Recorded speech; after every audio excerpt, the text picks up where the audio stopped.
Okie dokie. Well, Waska, Perry, let's get underway. All right, sounds good, my friend. Well, welcome, listeners. My name is Waska, also known as Perry Finkelstein, and it is my pleasure to be facilitating this interview with Rainbow Eagle today. So good to see you, my brother. Thank you. What a neat time for us to be able to do this because we've had a weekend of talks and ceremony honoring Earth Day. Yes. Whenever we do ceremony, we always know that kind of charges up our spiritual batteries and it extends on into at least 4 days, maybe even 4 weeks or months. So we're in that energy and that blessed spirit space now. So I'm happy to do this with you. All right. Yeah, it is a beautiful energy indeed. Yeah. So let's start off by way of introduction, speaking about your name. So there's significant energy and meaning, as we know, in the names we choose to go by. Like, for instance, my spiritual name is Waska, which was dreamt for me 3 times in the Apache tradition. So let me ask you, bro, where does the name Rainbow Eagle come from? And also, in your experience, how would a Native American individual, like in the old days, how would they introduce themselves? Okay. Well, it has to do with how that you honor how you came to be. And when two people like you and I are meeting, we would start with, well, my name is Rainbow Eagle, and that is one of 3 spirit names that have come to me by way of Vision Quest and major ceremonies. And that it represents a bit of what my purpose and vision is. So my name is Rainbow Eagle, and the Creator has placed before me a particular vision or a purpose in life for this particular lifetime. And then next you would speak of and honoring how you came into this world, which is your mother's clan. And then next you would give some attention to the environment that you grew up in, like Northeast Oklahoma. Mhm.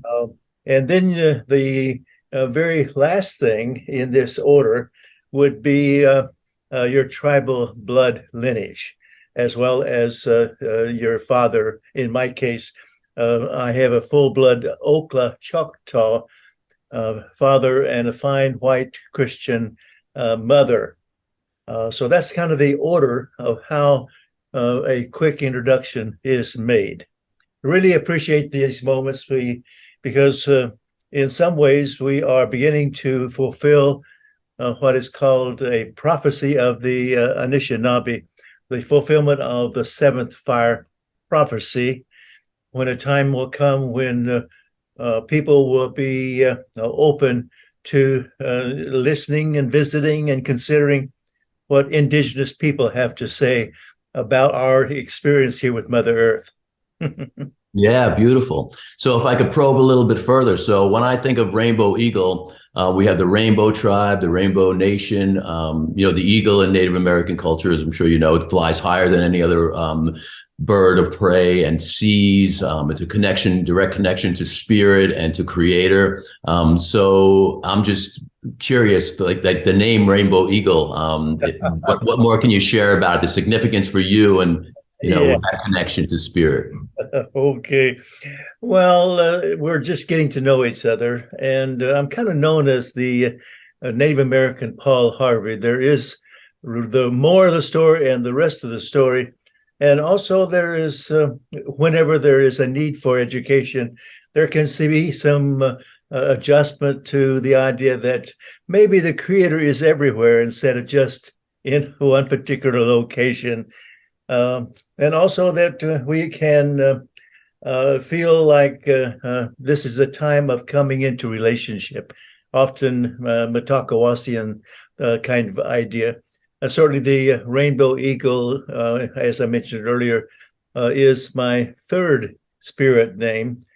And that the rainbow part has more to do with this particular lifetime. The Creator seems to have given me a number of gifts and skills to somehow reach into all the different kinds of life, all the different kinds of human condition, and be able to offer something that is stabilizing in people's life. And the ego part, brother, has more to do with being able to be up there where you can focus on the very small things and find out that there's sometimes the small things are those things that can help bring a balance to us. And so it really is a clarification of that. Sometimes it's spoken of, as you've said here, the eagle has prominence because it is closer to not really. So I'm kind of here to set the record straight just a little bit, but do that in an elderly kind way. That's what I feel like can happen as people. I honor people, what they have learned. Then I offer maybe there is another way that might come closer to more of an ancient natural spirituality way. Beautiful. I love the way you describe that. So you mentioned something earlier also about vision and purpose, and that's something that's very near and dear to my heart. And so many people talk about, like, what's my purpose? What's my vision? And to have that and know what that is a true blessing. So please share with us what is your vision and purpose, Rainbow Eagle? You betcha, brother. Well, these days, as you can imagine, it's very difficult for people to struggle with finding out what their true self is, and what their skills can be used for a particular mission and things. But in the old days, WASKA, before you were 15 years of age in village life, it was the grandmothers that helped to facilitate and help the young person to find out what their strengths are and what their soft spots and weaknesses are, and to be able to give them kind of an idea of how they have something special to offer village life. And so that was very important. And then there would be a special ceremony for the young people of coming of age, vision quest kinds of things. So the Creator in this particular lifetime, and by the way, an emphasis of choice is very important here. You may have a significant vision or dream coming out of various major ceremonies, but you still have the old system is the elders would say, whatever you choose, that you can learn something from. Okay, so the Creator placed before me a purpose, and it has 4 parts. Number 1, it has to do with being able to be very around near Mother Earth, and to have a specific relationship that maybe it might be possible that you can speak in behalf of Mother Earth. And we'll be getting into an ancient drawing that is really the teachings of Mother Earth. Number 2 is to try as you can to be in the midst of elders, grandfathers and grandmothers, and give attention to them, because life has changed so much on the res that there are other activities and other choices that our young people are being pulled to, which is honorable, which is fine. But that was number 2, is to make time. And we live in a blessed time when instead of just a village and just a particular tribe, we are now able to get out and about and visit elders from a number of tribal systems, as well as being able to reach into some of the European traditions, as it's been my experience. My wife and I have been called in to teach and talk in Sweden, and 26 times in Finland. That's another story that I'll keep to myself right now. And so that is number 2, is to visit the elders, see if there is something that is ancient that can be brought back for consideration now. Number 3 is to do certain ceremonies. And that was a very accurate way of being able to say, Rainbow Eagle, when you do ceremony, here is the pattern, here is the frame of reference that can be used. You see, ceremonies, WASKA, comes from about three different sources. Number one, they come from a particular tribal system, the Apache way, the Omaha way, the Lakota way, or even the Choctaw way. Number two is that ceremonies in the old days were also, they come from a personal vision. Mm-hmm. That in village life, there might be someone who has a particular vision, and they would do the sweat lodge. You go in and you go clockwise. A second person in that same village, their vision maybe is that you go in counterclockwise. A third vision, just a little joke here, you go in hopping, or and so that second part is not always understood because we don't have the system in place as in the old days. And the third way is how ceremonies come from apprenticeships. You find a relationship, and that relationship leads to a teacher-student, an apprenticeship, and then there is a ceremony to finish a complete apprenticeship with that. So that's the number three is an outline of the philosophy, how, not only how, but the ideology, if you will, of how Rainbow Eagle's tradition is conducted in a certain kind of mindset. Number four is to be a teacher and to see if there is, and I had a spirit guide that was ever present in these four suggestions. And the spirit guide reminded me that to be respectful and aware of where people are, and then see if there's any openings, any voids, if you will, that you might maybe perhaps fill in. And then also that you can try to speak in a way that they can understand, using, like we did now, your frame of reference, and being able to suggest, well, maybe the Creator is not up there. Maybe the eagle, as it's been spoken of, is not to be honored any more than any other creature, like the ant and the frog, and we have a bunch of those these days. So that's the four parts of what the Creator has laid before me. I really didn't get a chance to understand all of that, but major ceremonies helped me out. And it wasn't until the mid-30s that I began to step into this particular vision full time.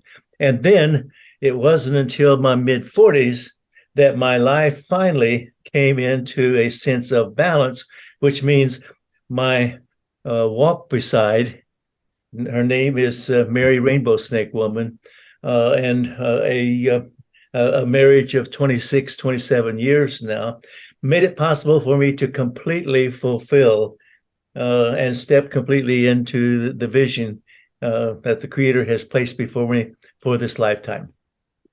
Wow, well, that's a beautiful, beautiful sharing there, my friend, and having a partner to walk that path with is, there's nothing like that. So that's a beautiful thing, and you brought up some really great points, just being present and ritual and ceremony and in connection with the Great Spirit and all, and I think that's really the gold that we could all aspire to. So I want to thank you for the great work that you're doing out there, and the elders are so vital, and I see that a lot because I work with a lot of young guys. They don't necessarily relate to the wisdom of the elders, and that's kind of like where our connection comes in, like the Gathering of Eagles and the spiritual unity of tribes. My introduction into it back in 2000 was really about honoring the elders and sitting and listening to the messages and understanding that this indigenous wisdom is timeless and it's vital, and we need it now more than ever. So I'm really happy that you're continuing on that walk and that journey to bring these messages to the elders, to the people, because it's really, really important. And your next question is? My next question is, I'd like to know a little bit about like where you came from. You mentioned your Choctaw background, like where you grew up, and what kind of stories you'd like to share about your upbringing. Just a bit with that. Obviously, a full-blood Okla Choctaw father who lost both of his parents before he was 12 years of age due to alcohol related stuff. And then he was grabbed up and put into government school. And then he and his good friend at 16, they ran off and found an Indian school outside of Muskogee, Oklahoma, Bacone College. For him, he liked that because it had a lot of musical offering. So going through that, he became one of the few full blood to get a college degree. And his first little town to teach music and things was in Northeast Oklahoma, a place called Fairland, which may not quite be very fair, but we'll not get too much into that because he had a lot of musical ministry with with a lady that played the piano, and they after a year and a half decided to announce that they were going to get married, and then the church founding fathers and said no, you are interracial marriage, and they were not allowed to get married in the church, but in our mother's home. So us children grew up feeling all kinds of energies that we didn't understand. And yet that was very helpful for me to begin to internalize how people's attitudes are, how people think, and ultimately begin to see how that was going to be useful for my major profession, which was what brought me into Southern Ohio as a, oh my, behavior treatment specialist. Of having only 20 cases. It was my requirement that I wanted to be able to have time to be in relationship with and to be able to work with all aspects of the child and the parents and relations life, and help with the systems to form how we can stabilize a young person's life. So that's a little bit of how that you follow a pattern of finding out what you are capable of doing to provide a family of 4 children, and then be able to now say, well, this has been a good experience. I'm really feeling my Native American roots, and taking courage now that it is possible that society has an opening for your contribution in those 4 kinds of ways. And it was certainly how people with the Earth Day things begin to be open to a number of indigenous traditions of the world. It's something that has been a real blessing, because in the old days, you were pretty much around a village. You might get out and about a little bit, but you learned from what other people said. But now we get a chance to travel and go out and about. So that's a little bit of how I've grown up, and all the small town things made it possible for me to learn to adjust to different attitudes and to somehow be okie dokie with how life has changes in it. Yeah, wonderful. So you wanted people to know that you don't consider yourself a shaman or a medicine man or a chief or a spiritual leader of any tribe, but you do relate as what's called the seventh fire peace shield teacher. So can you share that story with the people and how that came about? You betcha. Well, do keep in mind that if someone wants to know a little bit more about what I'm all about, today it's useful to have a website. And so we want people to know that they can learn some things through the rainboweagle.com things. And also, maybe somewhere I can be able to indicate that I have allowed 6 presentations to be on YouTube, and happy to make a tracking with that. So around the Great Lakes area, particularly the Anishinaabe is the big family name. That would include the Ojibwe and then the Chippewa. And in that area, there seems to be, for a long, long time, those whose vision was to speak in behalf of Mother Earth. That as they would go from village to village, it was more of a time of reminding indigenous people of the gifts of Mother Earth and the appreciation, certainly. But it was also important for them to be seen as a person that's not really a teacher, but a person who is a reminder. But now we are in a place where the teacher aspect of things. So it was after the 1978 Religious Freedom Act that Congress passed, making it possible that if you wanted to reach for your traditions, then you were somewhat allowed for that. A particular person began to try to reach to me with telephone calls and letters, and he introduced himself as the one of the last Seventh Fire Peace Shield teachers, and wanted me to come into Upper Michigan, Ironwood, Michigan, and to come in the winter time. Okay, that's a little brisk. Time. So it was some fine church ladies that became aware of Irv Romans, that made it possible for me to know how to get to, and we followed the snowplow up to his house. And for 2 winters, I had a chance to sit with the Peace Shield teacher, the man who knew of and participated in that tradition. The tradition was something like this: is that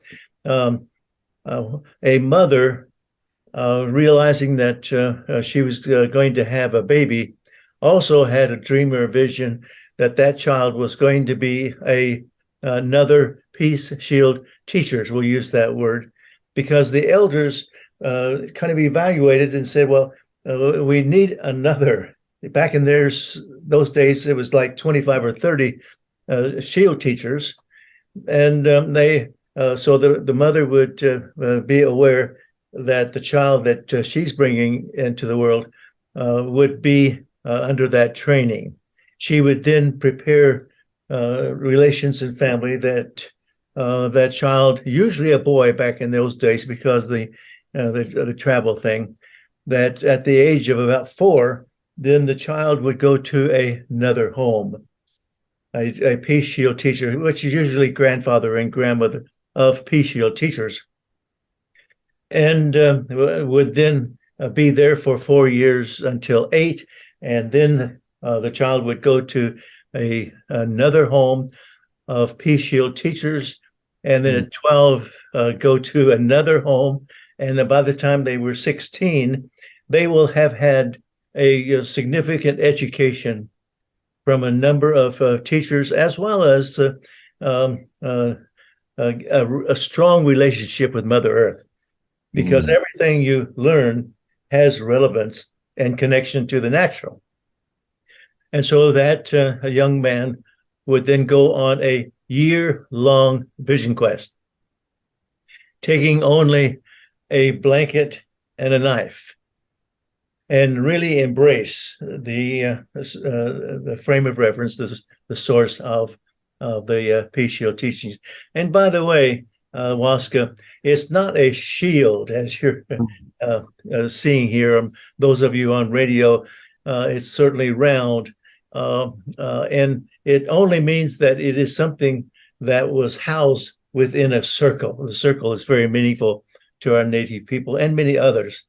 And so it's a circle that has a way of being able to house lots and lots of teachings. So it takes a long time to be able to start out with a little bit and then begin to add more according to the interest of the person. So So after that, why then the patrial teacher of Romans said, "A day will come when you will be speaking in behalf of Mother Earth." Okay. Interesting. So if one was looking at a drawing of the peace shield, what would be some of the teachings of Mother Earth that you'd like to share? You betcha. Okay. In the radio people's mind, certainly the circle is there. Well, that which embodies the circle is a blue circle.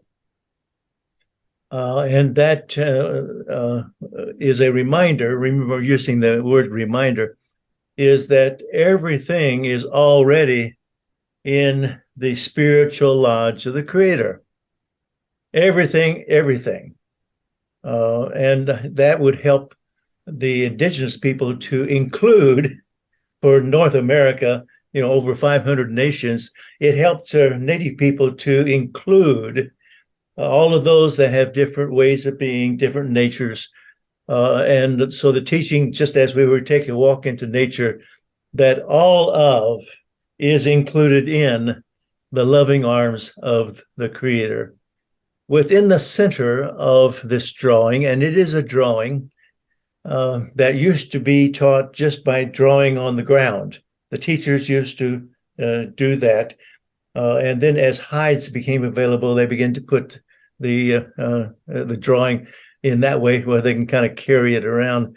And then, of course, later on, colors were helpful in the visualizing of that. So in the very center, WASKA is a red dot. And that meant for Native people, indigenous people, and even in the seventh fire prophecy, where indigenous knowledge can now be shared with people, is that the Creator is inside everything, which can create a little bit of a consideration of how we have different religions and different kinds of people and different, but somehow it certainly represented that the Creator's spirit and love is within all life everywhere. So that's a couple of assembly, and of course the drawing has 4 parts to it, and as we will get into at some point. Our experience here with Mother Earth has the potential of spiritual balance, balancing everything in life. And so that, and one more, I'll just go, because I've chosen to have this kind of a background that the radio people can't see, but it has to do with what is Mother Earth's contribution, not only to us, but to the cosmos. That there are those who look to Mother Earth and care about Mother Earth. They well know that Mother Earth holds unique contributions to the cosmic family. Okay, so that's a little bit of the teaching. I think we're doing fairly well. I would like now to make use of a PowerPoint. Great. Certainly open to, as we choose to extend this, that in the old days, the elder was just so happy somebody come knocking at the door. And I have sat with many elders that are just almost weeping because someone takes time for them. Yeah. Now, elders that choose to relate or even to teach, they can do it in this weird kind of way. Okay. Yeah. And even have some visuals and have a PowerPoint. And there you go. Well, just to keep in mind, it was so important to be sure that the teachings had a future. And most tribal systems had a more than a backup system. They had something called 4 deep, 7 deep. That meant that certain sections of this drawing would be in the hands of, let's say, 4 persons. So the accuracy would be there because it was oral traditions. And having that system made it possible that the teachings would reach into the future generations accurately. And so at this point, as I was concerned with the PCO teacher, there was only 2, maybe 3, back in the early 1980s after the Religious Freedom Act was in 1978. Now I have brought on and trained and helped to where we have 5 deep, and still kind of 6 deep with me. And I'm hoping that in the next 2 years I'll be able to bring it down to bring it to a 7-person deep. So, if you will, we're going to now step into a second way of being able to have some simple understanding. There's the Okla Choctaw. The Ebahotubi is that tribal name for 3 meanings. That means to look for, it's kind of a hunter thing, to look for and to find and then to receive the gift. Beautiful. Even though one of those names is to look, find, and kill. Well, it's the receiving that's important there. And this is a little bit of what my life looks like. There's my walk beside Mary Rainbow Snake, a woman and I, about 27 years ago, our marriage there in front of a teepee. We had an extensive backyard, as you can see there. And when I was away, I've been overseas 47 times. My walk beside clearly would have to take care of things at home. As we go into some sharing of ideas, this is what this slide's all about, is a reminder that our elders were those who made themselves available to talk and to be able to remind our young people that you make no mistakes. You just learn from something, learn from everything in life. So they were not necessarily, as is kind of referred to, as wisdom keepers, as they were people who had a lengthy relationship with young people, giving ideas, maybe some advice, giving some opinions, maybe they're the apprenticeship kinds of things, but they were always sure that when you left, that you had the right and the ability to choose for yourself what lessons and what journeys that you can learn from.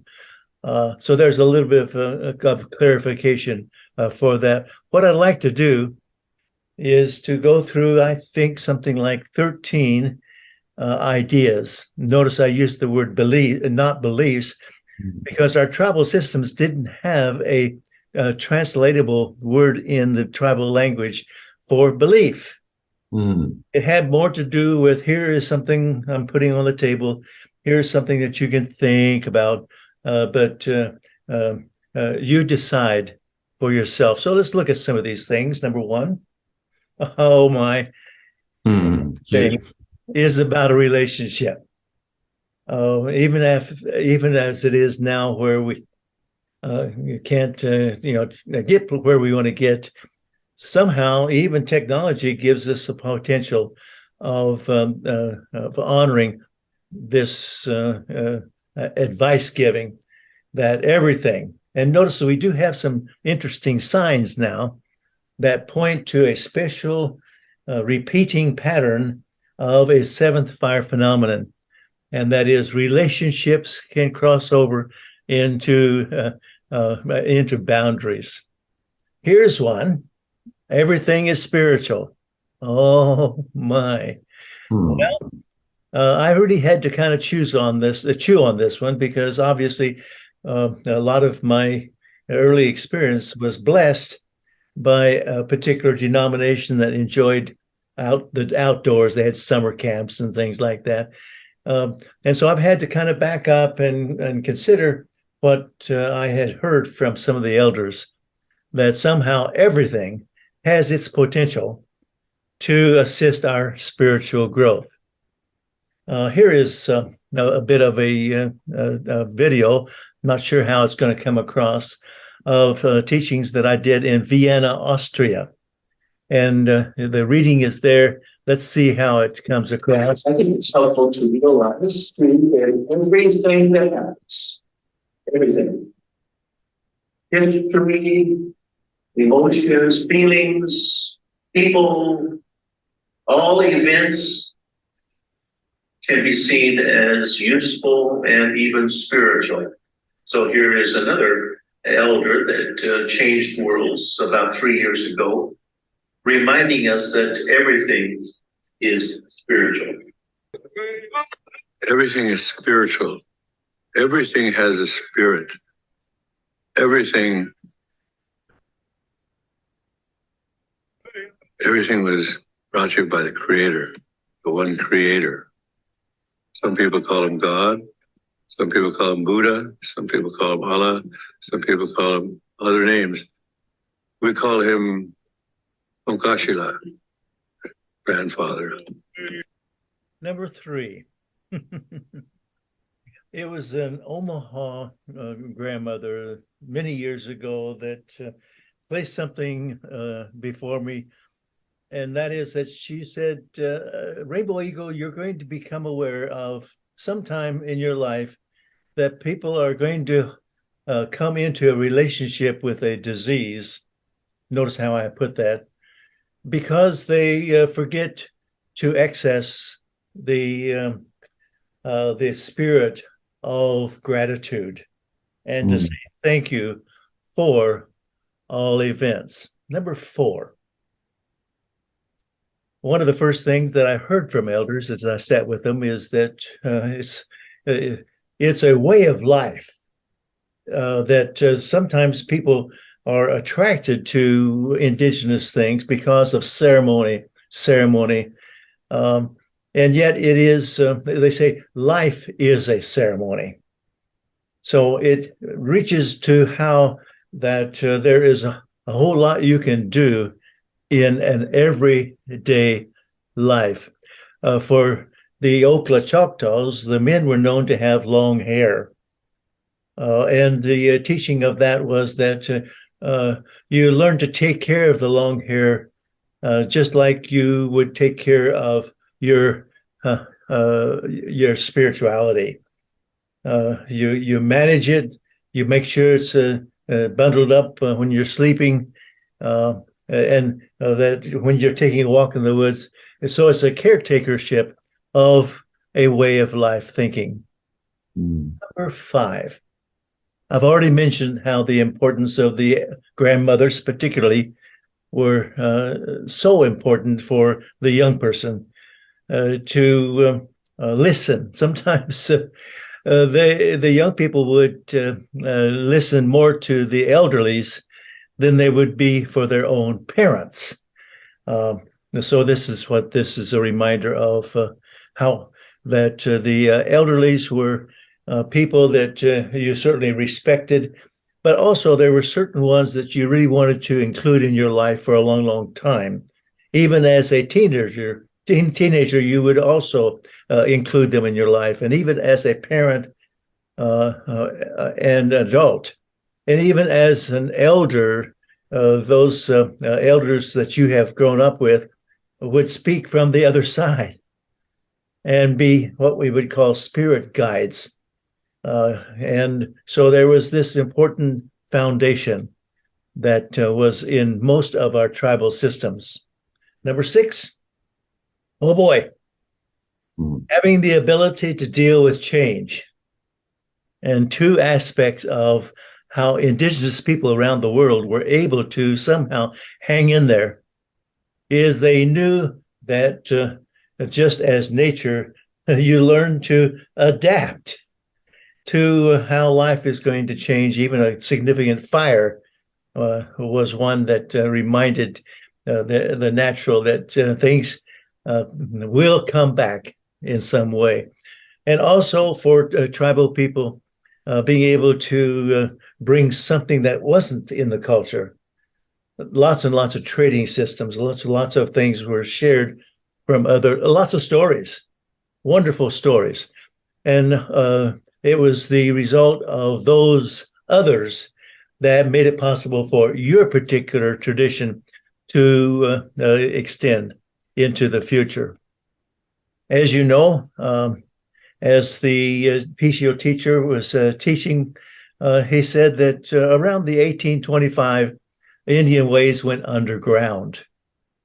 That's a part of what would be the sixth fire, because we are now living in the seventh fire.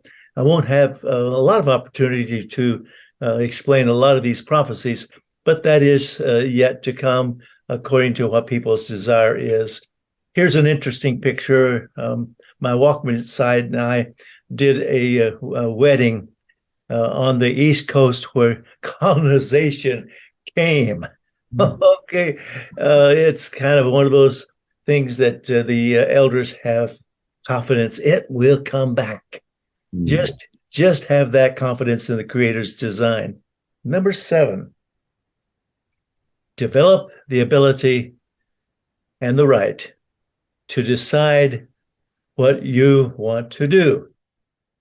As I mentioned earlier, the elders and grandmothers were those that tried to strengthen how you personally can learn from your experiences and actions. The prayer pipe.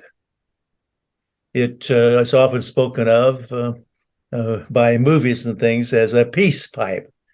Well, that's another form of education that can take place according to what people's interest and what depth that they want. But so number 8 is just as we physically have a backbone that brings stability and balance, the prayer pipe also was that strong presence of the Creator. What a wonderful feeling that was to be able to actually hold the energy as represented in the prayer pipe in your very arms. Number 9, I've mentioned something about the 7th fire, and it means that finally when native people, indigenous people have an opportunity, if they wish, to bring aspects of the ancient into life, is to begin to once again see a cyclical history of Mother Earth. And that's another conversation. She is 4.6 billion years old.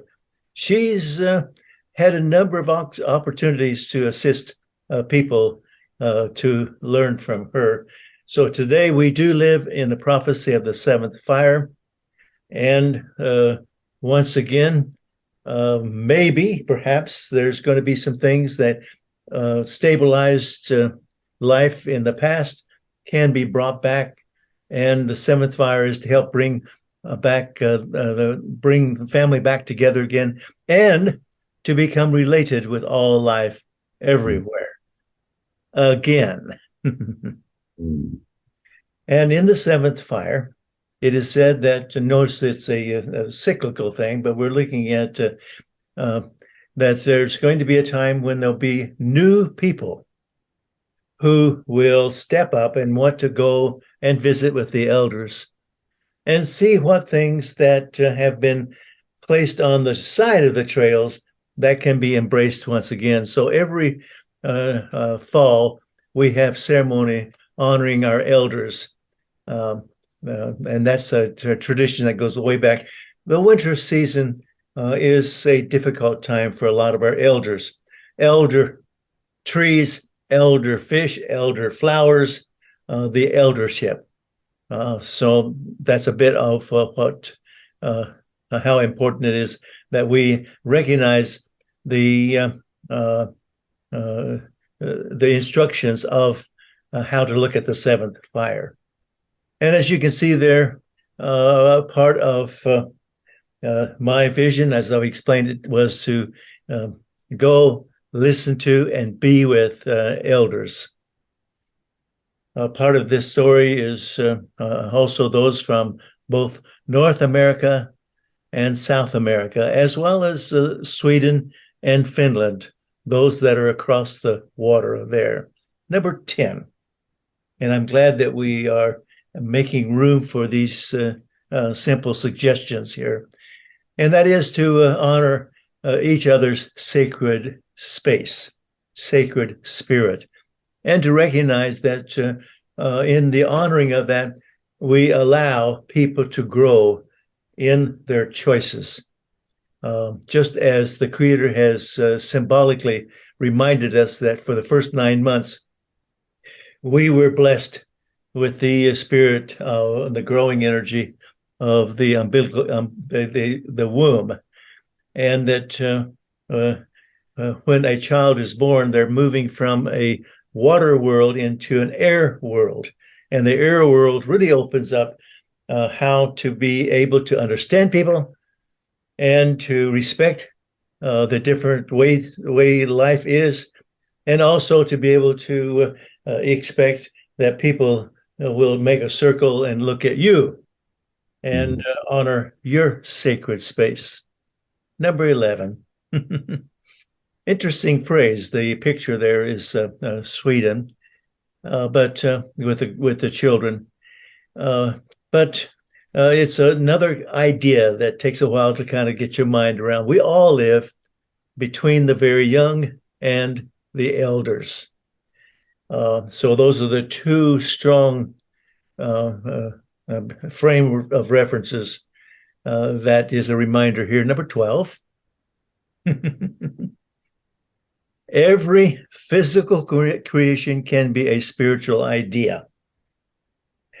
What has happened is that the Creator has designed a lot of diversity, a lot of different natures of things by taking a walk into nature. And all of that means that it is an excellent library. It's a spiritual classroom. Speaking again for Mother Earth there. And all of our ceremonies, at least the ceremonies that my walk beside me do, the philosophy has to do with how it represents some kind of physical demonstration, that ceremony can be directly connected to life itself. We'll kind of finish this little walk here with the last one, and that's one I have already mentioned. But however, notice, it's a classroom, it's a library, but it doesn't necessarily represent a model of spirituality. Kind of an interesting twist on that. It just means that you may have a particular leader style, like the horse, and that you look at. Does that mean that we should follow without any personal thought choice of a leader? So nature has both this, what can be understood to support spirituality, but also for us to be able to kind of step back and like, maybe I want my own spirituality, a chance to be able to frame my own spirituality rather than the phenomenon called following or even loyalty to things. Okay, well, brother, that's I'm glad that we had this chance to kind of take care of things in that way. The last thing here is that you probably are wondering, well, how are these teachings going to continue? Just what I was going to ask you. Yes. Right. And there's 5 things, brother. One certainly is on a personal basis with the Peace Shield teachers being able to get out and about. And we do have 5 persons deep on that one. Number 2 is that even before COVID, people overseas were wanting to learn and were impatient that we could get over there. I began to design a free email teaching program that would fit inside the email addresses. Wonderful. And put that together. There's some 118 snippets that I send out. Well, I've got people helping that provides some teachings. And then I've got another set that are Peace Shield teaching things. So that's number two. Number three is just go to Amazon, find the significant legacy book of Native American spirituality, A Walk in the Woods. And so now we have downsized from a big ceremonial area to a ranch house, neighbors on both sides. But we can now say, if you're interested, there's ways of learning, and we'd be glad to assist that learning with the Zoom stuff. Wonderful. Okay, so that gives people a chance that if they wish. And it's interesting, as an elder, my walk beside and I just kind of sit around, and she does wonderful things over the telephone. And I do anywhere from 10 to 15 Zooms per week. Yeah. To people in Australia, even to a lady in Dubai. And then, of course, those that have been in my classes all over the place. So there you are. Let's see if there's something else that you'd like to ask of me. We do. Yeah, no, it was wonderful insights and beliefs and teaching. So I want to thank you for sharing that information with the people. And also, yeah, just to wrap it up, I always ask people that I sit with and interview, like, what would you like to leave the audience with? What pearls of wisdom would you like to close with? I have no pearls of wisdom. Well, how about a pearl? Just one. Right. Well, not really, because it's hard to summarize what you can learn from the diversity of nature. And if there was one, it would have to do with we have now ways of being able to find, it's kind of a spiritual smorgasbord. From many traditions, there is something that we can walk with. So the world has really opened up in a way where contribution to our spirituality can look with different forms. And my wife and I call it kind of a spiritual smorgasbord or buffet. All right. Are in a blessed time, even though it's called the seventh fire prophecy. It is a prophesied time when we are going to kind of open up to more of the real diversity, the real honoring of where people choose to be, and also to open up to the cosmos. Whoa. Planet Earth has a contribution to the cosmos. And that's another subject that I offer is what is it that they see Mother Earth as being useful to their way of life and their spirituality. There you go. All right. Well, it was a beautiful sharing, my brother. And I say, aho, matakwiyasa, and we are all related, which is really what this is all about, right? Okay, brother. Yeah. All right. Thank you. All right. See ya. All right. You be well.